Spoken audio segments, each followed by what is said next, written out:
Hello ನಮಸ್ಕಾರ ಕಣ್ರಿ ಹೇಳ್ಯಾರ ಹೇಗಿದ್ದೀರಿ ಚೆನ್ನಾಗಿದ್ದೀನಿ ಬಸ್ ಸರ್ ನಾನು ಕೂಡ ಚೆನ್ನಾಗಿದ್ದೀನಿ. ಬನ್ನಿ ನಮ್ಮೂರಿಗೆ ಹೋಗ್ತಾ ಇದ್ದೀನಿ. ನಮ್ಮೂರಲ್ಲಿ ತೋರಿಸ್ತೀನಿ ಇವತ್ತು ಲೈಟಿಂಗ್ಸ್ ಬಿಟ್ಬಿಟ್ಟಿದ್ದಾರೆ ನೋಡಿ. ನಮ್ಮೂರು ಜಿಗಿ ಜಿಗಿ ಮಾಡುತ್ತೆ. ಫಸ್ಟ್ ಟೈಮ್ ಈ ಥರ ಲೈಟ್ಸ್ ಹಾಕಿರೋದು ನೋಡಿ. ಲೈಟ್ಸ್ ಹೋಗ್ತಾ ಇದ್ದೀವಿ. ಮನೆ ಹತ್ರ ನೋಡಿ 20 ಗಾಡಿ ಬಂದಿದೆ.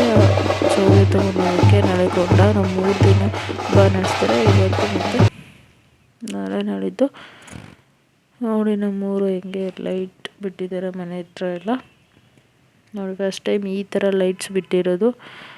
ಮಾಮೂಲಿ ಒಂದು ಸಿಂಗಲ್ ಲೈಟ್ ಬಿಟ್ಟಿದ್ರು. ಈ ಥರ ನೋಡಿ ಹಿಂಗೆ ಮಾಡಿದ್ದಾರೆ. ಹಾಗೆ ನೋಡ್ಕೊಬನ್ನಿ ನಮ್ಮೂರು ಸುತ್ತ ಮೇಲ್ಗಡೆ ದೇವಸ್ಥಾನ ಹತ್ರ ಮತ್ತು ಇಲ್ಲಿ ಊರುಗಳ ಲೈಟ್ಸ್ ಹಾಕಿರೋದು.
ಸರಿ ನಮ್ಮ ಅಮ್ಮನ ಜೊತೆ ಮಾತಾಡಿಕೊಂಡು ಅವರು ಹೋಗ್ಲಿಲ್ಲ, ಮಲ್ಕೊಂಡು ನಡೀರಿ, ಬೆಳಿಗ್ಗೆ ದೇವ್ರು ತರ್ತಾರೆ, ಒಳೆ ತವಿಂದ ಕೊಂಡಕ್ಕೆ ಹೋಗುತ್ತೆ, ಬೆಳಗ್ಗೆ ಎದ್ದೊಳರಿ ಬೇಗ, ಆಯಿತು ಮಲ್ಕೊಳ್ಳಿ ಅಂತ ಹೇಳ್ತಾ ಇದ್ದಾರೆ. ಸರಿ ಮಲ್ಕೊಳ್ಳೋಣ ಅಂತ ಹೋದ್ವಿ ಫ್ರೆಂಡ್ಸ್. ಬಾಯ್.